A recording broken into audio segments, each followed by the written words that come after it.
थोड़ा सा आप डिफाइन करें अपनी भाषा में कि तंत्र है क्या। तंत्र में अगर हम बात करें तो 5 चीज़ें मुख्य हैं। मत्स्य, मुद्रा, मैथुन, मांस और मदिरा। ये 5 प्रकार की चीज़ें बताई गई है। एक मुद्रा बताई गई है खेचरी मुद्रा। यदि खेचरी मुद्रा की व्यक्ति की सिद्धि हो जाती है तो वह कई प्रकार की सिद्धियों को प्राप्त कर सकता है। उड़ सकता है, गायब हो सकता है, एक स्थान से दूसरे स्थान पर जा सकता है। तो हमारी जिह्वा है ना, ये तो इस जिह्वा पे यहाँ पे कट लगाकर वो लोग यहाँ पर कट लगाकर इसे हाथ से खींचना प्रारंभ करते हैं। इसे मथना शुरू करते हैं, इसे बोलते हैं मंथन। जब ये जिह्वा बड़ी हो जाती है तो इस जिह्वा को अपने गले में यहाँ पर फंसाकर बहुत देर तक साधना करते रहते हैं, ध्यान करते रहते हैं। 2 प्रकार से यहाँ मैथुन की बात चलती है। एक तो आप समझते हैं स्त्री और पुरुष के संग को मैथुन कहते हैं। अच्छा, उसको ठीक है। एक हम मैथुन अगर यहाँ पर समझे, जो कुंडलिनी शक्ति है, कुंडलिनी शक्ति का जब घर्षण आपके चक्रों पर होता है तो उसे भी मैथुन कहते हैं। मैंने एक पॉडकास्ट में कहा था कि तंत्र एक ऐसा रहस्य है जो कि जीवन भी देता है और मृत्यु भी दे सकता है। तो दोस्तों, आप सभी को मेरा नमस्कार और स्वागत है आपका हमारे इस channel the Nitish Rajput show में। ये चैनल स्पेशल उन लोगों के लिए है जो हमारी लंबे लंबे वीडियोस नहीं देख पाते हैं, 1-1, 2-2 घंटे के। तो यहाँ पर आपको शॉर्ट में टॉपिक्स क्लियर देखने को मिलेंगे। और यार, अगर आप यहाँ तक पहुँच ही गए हो तो हमारे इस चैनल को सब्सक्राइब ज़रूर कर दें और आगे बढ़ने से पहले इस वीडियो को लाइक ज़रूर करें। तो हम शुरुआत करते हैं तंत्र से। मैंने एक पॉडकास्ट में कहा था कि तंत्र एक ऐसा रहस्य है जो कि जीवन भी देता है और मृत्यु भी दे सकता है। तो तंत्र को थोड़ा सा आप जो नए देख रहे हैं, हमें थोड़ा सा आप डिफाइन करें अपनी भाषा में कि तंत्र है क्या। देखिए, जो आजकल आप YouTube पर, इंस्टाग्राम पर या किताबों में देख रहे हैं, यह तंत्र नहीं है। ओके। तंत्र बेसिकली टेक्निक है। किसी भी कार्य को करने की सही विधि या आसान विधि को तंत्र बोलते हैं। राइट। जैसे ईश्वर को प्राप्त करने के अनेकों मार्ग बताए गए हैं। अष्टांग योग मार्ग है, भक्ति मार्ग है, ज्ञान मार्ग है। ऐसे ही एक मार्ग जो बहुत सरल मार्ग है, जो हम अपनी आसपास की चीज़ों को यूज़ करके भगवान तक पहुंच सकते हैं। अब हम बात करें, ज़्यादातर आपने देखा होगा ईश्वर को प्राप्त करने के लोग संन्यास की तरफ जाते हैं, ब्रह्मचर्य की तरफ जाते हैं। जी। या फिर जो है अनेकों प्रकार के संप्रदाय बना दिए जाते हैं और ये करिए आप, ये तब ईश्वर को प्राप्त कर सकते हैं, अन्यथा आपको ईश्वर की प्राप्ति नहीं हो सकती। लेकिन एक तंत्र मार्ग ही ऐसा मार्ग है जहाँ पर आप ईश्वर को अपने जितने भी आपके आसपास का साधन है, उन संसाधनों का प्रयोग करके ईश्वर को प्राप्त कर सकते हैं। एक छोटा सा एग्जाम्पल मैं आपको देता हूँ। लोग कहते हैं कि ईश्वर को प्राप्त करने के लिए सबसे पहले आपको अपने घर को छोड़ना पड़ेगा। ठीक है। लेकिन वहीं जो तंत्र मार्ग की तरफ से जाते हैं, जो तंत्र मार्ग से ईश्वर को प्राप्त करने की कोशिश करते हैं, वहाँ पर स्त्री का भोग करके, अर्थात स्त्री के सानिध्य से ही तंत्र की तरफ, तंत्र का मार्ग, स्त्री के मार्ग से ही तंत्र का मार्ग खुलता है। यदि आप कामाख्या देवी की बात करें या काली माता की बात करें या कौल मार्ग की बात करें, तो ये सभी मार्ग स्त्रियों के सम्मान करते हुए ही ईश्वर की प्राप्ति का मार्ग है। तो यही जो जहाँ पर हम भगवती की पूजा करते हैं अनेकों यंत्रों के द्वारा, और उन यंत्रों को प्रयोग करके भगवती के आयुध, जहाँ पर तंत्र में अगर हम बात करें तो 5 चीज़ें मुख्य हैं। आपने सुना होगा काम, पंचमकारों की, जैसे हमने पिछली बार भी बात करी थी। जी। ठीक है। सबसे पहले उसमें मत्स्य, मुद्रा, मैथुन, मांस और मदिरा, ये 5 प्रकार की चीज़ें बताई गई है। लेकिन इसे अगर हम थोड़ा वो डेप्थ में देखें तो इसका जो उत्तर में निकल के आता है कुछ और ही आता है। छोटी सी बात में ख़त्म करना चाहता हूँ। जैसे आपने एक सिक्का लिया, अब उस सिक्के से अगर आप लिखने की कोशिश करोगे तो आपको थोड़ा टाइम लगेगा। वही एक हम रिफिल ले लेते हैं, रिफिल के अंदर उस सिक्के को डालते हैं और वहाँ से हम उसका लिखना प्रारंभ करते हैं, तो हम आसानी से लिख सकते हैं। तंत्र इज दैट रिफिल। जिस रिफिल के अंदर हमने वो सिक्का फिल किया है वही तंत्र है। ये तंत्र नहीं है इसकी मुंडी काट दी, वहाँ खून चढ़ा दिया, ये कर दिया, वो कर दिया, ये कोई तंत्र नहीं है। तंत्र इज टेक्निक ना, ये बाह्य तंत्र है। एक आंतरिक तंत्र होता है जिसे हम कुंडलिनी शक्ति और सप्त चक्रों के द्वारा कुंडलिनी शक्ति के जागृत स्वरूप को और उसके परस्पर आदान प्रदान को, मतलब कुंडलिनी शक्ति के ऊपर उठने को और नीचे आने को, इस क्रिया को भी तंत्र कहा जाता है। ये आंतरिक तंत्र है। बिल्कुल सही। अभी जैसे पंचमकार में मैं कुछ चीज़ें समझाऊँ, मैं कुछ चीज़ें मैं जानना चाहता हूँ। मैं मांस समझ गया, मदिरा में समझ गया, मुद्राएं में समझ गया, एक मत्स्य कहा आपने और मैथुन, ये दो चीज़ें मैं चाहता हूँ आप थोड़ा सा क्लियर करें कि मत्स्य क्या टेक्निक है और मैथुन सुनने में देखिए एक वर्ड लगता है मैथुन, लेकिन डेप्थ में तंत्र में इसका कैसे उपयोग किया जाता है? सबसे पहले मैं आपको मत्स्य का बताता हूँ। मत्स्य को बोलते हैं मछली। मछली, ओके ठीक ओके है। ओके, हाँ। और एक मुद्रा बताई गई है खेचरी मुद्रा। यदि खेचरी मुद्रा की व्यक्ति की सिद्धि हो जाती है तो वह कई प्रकार की सिद्धियों को प्राप्त कर सकता है। उड़ सकता है, गायब हो सकता है, एक स्थान से दूसरे स्थान पर जा सकता है, या फिर जो इस अमितायु का मतलब कि एक एज तक वो जब तक पृथ्वी स्थिर रहती है तब तक जीवित रहता है। क्या बात है। क्या करते हैं, जैसे हमारी जिह्वा है ना, ये तो इस जिह्वा पे यहाँ पे कट लगा कर वो लोग जो खेचरी मुद्रा की साधना करते हैं यहाँ पर कट लगा देते हैं।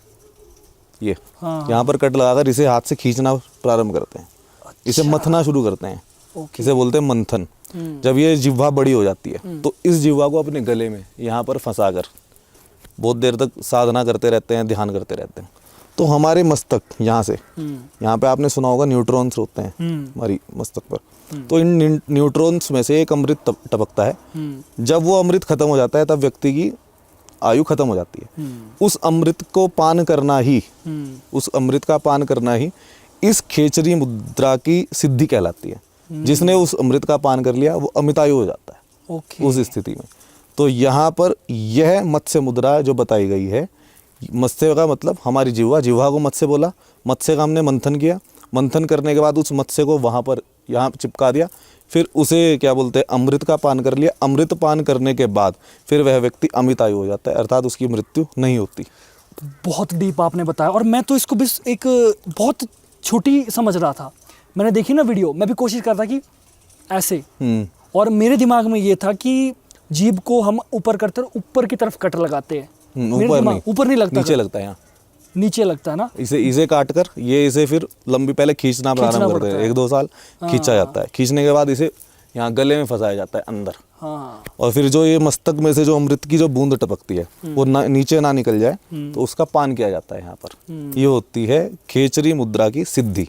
क्या बात है, मेरे तो अपने रोंगटे खड़े कर दिए इस बात को बताकर, क्योंकि वीडियोस हमने देखी। ऑडियंस को अगर खेचरी मुद्रा की वीडियो देखनी होगी तो रील शॉर्ट यूट्यूब पर भरे पड़े हैं, वो देख सकते हैं उनको। मैंने भी देखी थी।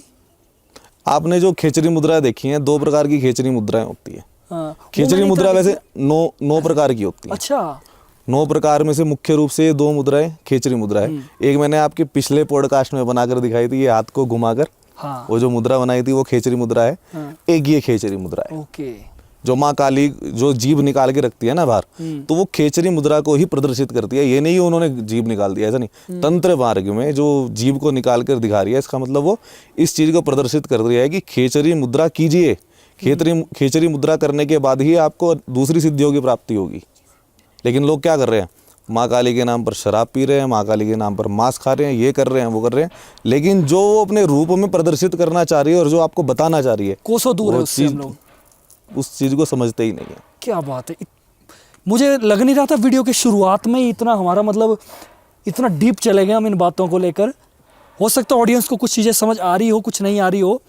कोशिश कीजिए, ये जो भी बातें हो रही है ये बहुत डेप्थ में हो रही है बातें, और बहुत कम ऐसे मेरे गेस्ट हैं जो इतनी डिटेल में बिना किसी झिझक के बातें बताते हैं। तो ये वीडियो जो है, स्टोरीज भी आएंगी अभी आगे, लेकिन ऐसी ऐसी बातें आपको पता लगेगी जो कि रहस्यमयी होंगी, सत्य होंगी और जीवन को बदलने में काम आएगी, है ना। अब आपने करी मैथुन की बात। देखो मैथुन तो एक मैथुन शब्द से लगता है कि मैथुन होगा, लेकिन तंत्र में क्या प्रयोग है इसका? 2 प्रकार से यहाँ मैथुन की बात चलती है। एक तो आप समझते हैं स्त्री और पुरुष के संग को मैथुन कहते हैं। अच्छा, उसको ठीक है। हाँ, एक हम मैथुन अगर यहाँ पर समझे, जो कुंडलिनी शक्ति है, कुंडलिनी शक्ति का जब घर्षण आपके चक्रों पर होता है तो उसे भी मैथुन कहते हैं। ओके, ठीक है। और एक चीज यहाँ पर बताई गई है कि ये जीव है, जीव को क्या चाहिए? जीव को चाहिए परमात्मा, और आनंद की तरफ ये जीव भागता है। अगर आपने देखा होगा, आप थोड़ी देर यहाँ बैठ जाइए, बैठने के बाद आपको सिर्फ मन ये करेगा मैं कुछ खाऊं। उसमें उसे आनंद मिलता है। उसके बाद उसकी सुनने का मन करेगा कुछ, मुझे सुनने में कुछ आनंद मिलेगा। फिर उसका आँख की इंद्रिय का उसका जो पंच इंद्रिया है ना, पंच इंद्रिया उसे कोशिश करती है कि उसे आनंद की प्राप्ति हो। आपने सुना होगा पंच महाकोशों के बारे में, सुना है? नहीं, पंचमकार मैंने सुना था, पंच महाकोशों के बारे में मुझे ज्ञान नहीं है। अभी 5th क्लास का एक सिलेबस आया है सीबीएसई का, सीबीएसई के सिलेबस में भी पंच महाकोश के बारे में बताया गया है। अच्छा। सबसे पहला कोश होता है अन्नमय कोश शरीर का, जो आप ये शरीर देखते हैं ना, ये सब अन्नमय कोश होता है शरीर का। उसके बाद जो हमारे मन अन्नमय कोश के पहले जो होता है वो मनोमय कोश होता है। मनोमय कोश से पहले प्राणमय कोश होता है, प्राणमय कोश से पहले आत्ममय कोश होता है, और आत्ममय कोश के बाद आनंदमय कोश होता है। मतलब आत्मा का जो पूरा सिद्धांत है, उसका जो एक बेसिक प्रिंसिपल के ऊपर आत्मा चलता है कि उसे आनंद चाहिए। ठीक, आनंद उसे कब मिलता है? जब उसका परमात्मा से मिलन हो जाता है, तब उसे आनंद मिलता है। लेकिन इन पंच महाकोशों में वो विभक्त होकर उसे समझ नहीं पाता हूँ मुझे करना क्या है। जैसे अभी मैं एक एग्जांपल देता हूँ। अभी मुझे बैठे बैठे मेरा मन किया, मैंने क्रोध करके किसी व्यक्ति, सामने वाले व्यक्ति पर क्रोध करके मैंने उससे गुस्सा कर दिया किसी बात को लेकर। अब ये गुस्सा किस वजह से हुआ? क्योंकि मेरे जो इम्बैलेंस होंगे ये पंच महाकोश। मुझे चाहिए था आनंद, आनंद की प्राप्ति में कोई व्यवधान उत्पन्न हुआ। मेरा जो आनंद को जो भोग करेगा वो कौन करेगा? ये अन्नमय कोश। ओके। आनंद चाहिए किसे? आनंदमय कोश को, मतलब आत्मा को आनंद चाहिए, लेकिन उसका भोग कौन करेगा? शरीर के द्वारा, ये अन्नमय कोश।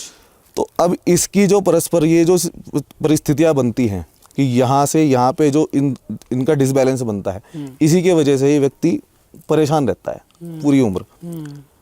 अब हम यहाँ बात, मैंने आपको मैथुन की बात को यहाँ पर ले आया कैसे? अब ये समझिए, जब हम किसी भी क्रिया को करने के लिए उत्साहित होते हैं तो वहाँ हम सबसे ज़्यादा चीज़ हम आनंद की तरफ जाते हैं। तो जब व्यक्ति स्त्री और पुरुष का जब मिलन होता है तब उसे आनंद की प्राप्ति होती है। उसी आनंद में कुंडलिनी जागरण का भी एक रहस्य छिपा होता है जो ओशो करते थे। यहाँ मैं ओशो को गलत और सही नहीं कह रहा हूँ। इसी स्थिति में कुंडलिनी जागरण बहुत सरल मार्ग है कुंडलिनी जागरण का। कुंडलिनी जागरण इस अवस्था से करी जा सकती है। कुछ लोग अपने शरीर का भोग करने के लिए इस क्रिया को करते हैं, लेकिन तंत्र में यह क्रिया जो कराई जाती थी ये सिर्फ और सिर्फ ईश्वर की प्राप्ति के लिए और कुंडलिनी जागरण के लिए कराई जाती थी। ऑडियंस को बता दूं, अब जो आगे बात आने वाली है ये इतनी डीप बात है, अगर कोई इसको समझ गया तो बहुत बदलाव आने वाला। प्लीज आप कंटिन्यू कीजिए इस बात को। अभी ये जो जब हम जिस देवी की हम पूजा करते हैं, ठीक है, देवी की पूजा में ही सारा तंत्र मार्ग बताया गया है। आपको ये सब अन्य देवताओं के पास अगर आप जाएंगे तो वहाँ पर तंत्र मार्ग का कोई भी कार्य नहीं है। सिर्फ यही मार्ग ऐसा है जहाँ पर संसार में रहते हुए व्यक्ति ईश्वर को प्राप्त कर सकता है।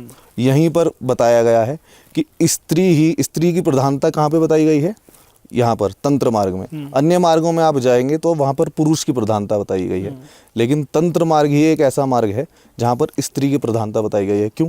क्योंकि स्त्रियों के अंदर कुछ ऐसे गुण होते हैं जो पुरुषों के अंदर होते ही नहीं। डेफिनेटली। जैसे किसी का अनुसरण करना है, अभी आपको कोई सिद्धांत दे दिया गया, उस सिद्धांत को आपको करने के लिए दे दिया गया भाई ऐसे करना है, तो उसका अनुसरण स्त्री तो कर सकती है, लेकिन पुरुष के अंदर एक अहम भाव आ जाता है। अहम भाव के कारण वो उसका अनुसरण नहीं कर पाता।